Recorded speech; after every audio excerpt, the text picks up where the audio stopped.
Today, I finally felt what it means to be Black in America as MSNBC prepared us all for the horrifying delivery of a new president. And today, I felt afraid. Today, 59 million Americans will learn the value of their lives because today in America, I learned that the value of my own is obsolete and invisible. So here I am, apologizing on behalf of every bullshit-ass politician who will never say they are sorry to the Muslims. I know you are not evil. I know Islam means peace. I know your hijab holds value, but today, if you ever find yourself trembling, pacing floors, wondering about your own welfare, I hope you have the heart to tell yourself that it is okay not to wear it just so you can make it home tonight. And I will pray that Allah shows you mercy to the LGBTQs.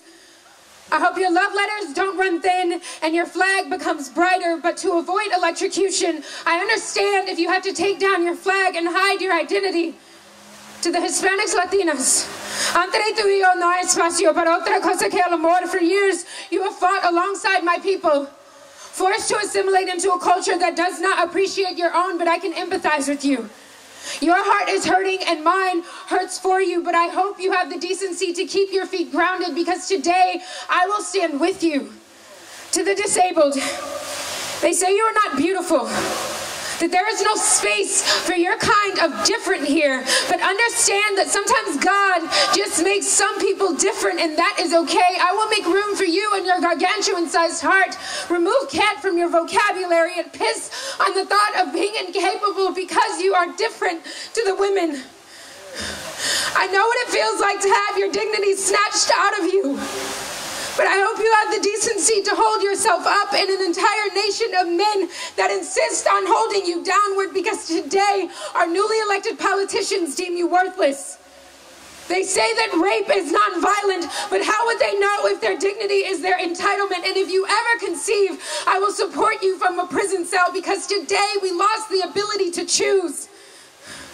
To the Black man, you are like a sunrise in a nation of war. I have nothing else to say because I prayed endlessly last night for your safety.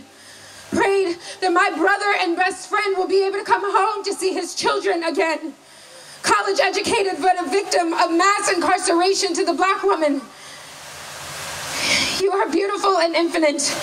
You have carried the weight of this country on your two shoulders for centuries now, and I pray that your back doesn't break and your bones don't become brittle from carrying so much. To the penniless, I hope this winter treats you well. I hope global warming has run its course enough to shift atmospheric temperatures so that your bones don't freeze from not being welcomed into shelters. I will strip naked, give you the clothes off of my body and the pillows off of my bed so that you can sleep peacefully tonight.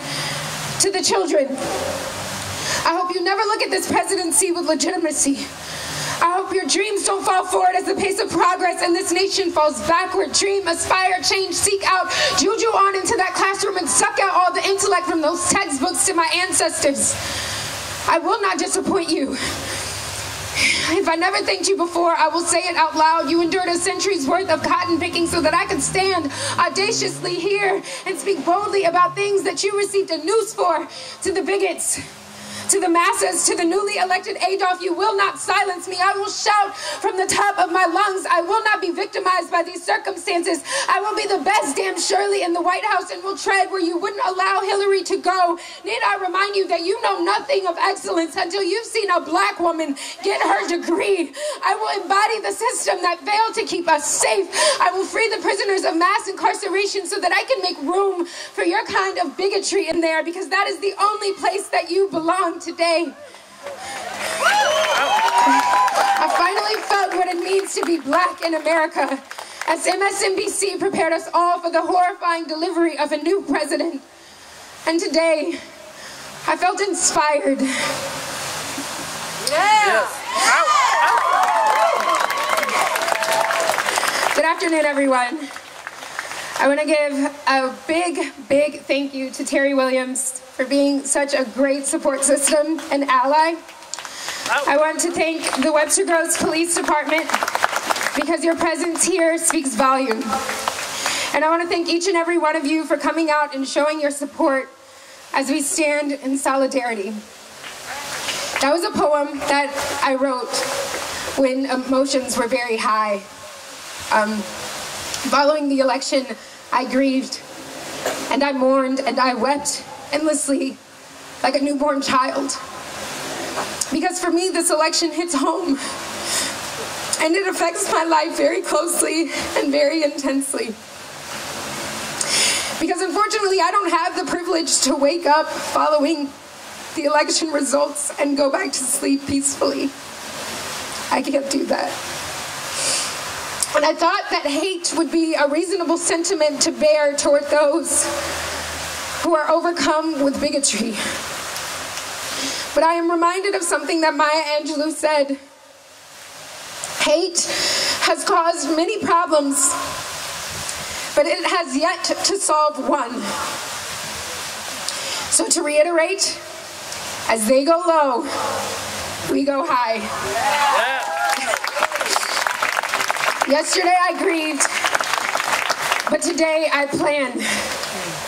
And I will arm myself, and my weapon of choice will be my knowledge. And I'm a firm believer that actions speak louder than words. And I've said it before, and I will say it again. If you have a problem with something in this world, then rise to the necessary occasion to fix that problem. If you have a problem with the system, then equip yourself and get ready so that you can become that system. Because for years now, we've been told that the system is broken.